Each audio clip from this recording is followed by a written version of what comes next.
আপনারা জানেন ফলতাতে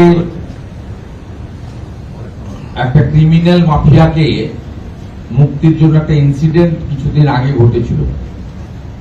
ইনসিডেন্টটা আপনার বেশ 2-3 দিন আগে ঘটেছিল, আপনারা জানেন। সম্ভবত 16 তারিখে ঘটেছিল।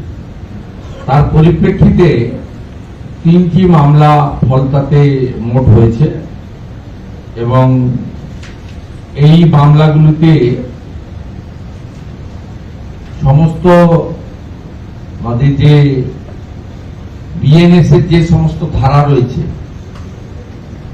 এবং অ্যান্টি ন্যাশনাল অ্যাক্টিভিটি, যেহেতু পুলিশ এবং সিএপিএফ এর উপর হামলা করতে এসেছিল, যদিও সফল হয়নি, খুব শক্ত হাতে মোকাবিলা করেছে ওখানে পুলিশ এবং আধা সেনা। আমরা আমাদের যে সমস্ত সেকশনগুলো রয়েছে, বিশেষ করে 3/4 ইএস অ্যাক্ট, এই অ্যাক্ট আমরা লাগিয়েছি 3টেতে এবং এদেরকে দৃষ্টান্তমূলক শাস্তি শুধু নয়, এদের প্রপার্টি অ্যাটাচমেন্ট করে সরকার ক্ষতিপূরণ আদায় করবে। এখানে এখনো পর্যন্ত আপনার ওখানে গ্রেপ্তার হয়েছে মোট 13 জন। এই 3টি মামলা ফলতা পিএসএ হয়েছে।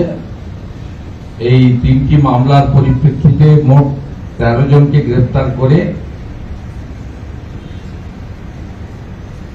টোটাল 25 জন গ্রেপ্তার হয়েছে। তার মধ্যে 12 জন পিসিতে আছে, 13 জন জেসিতে আছে।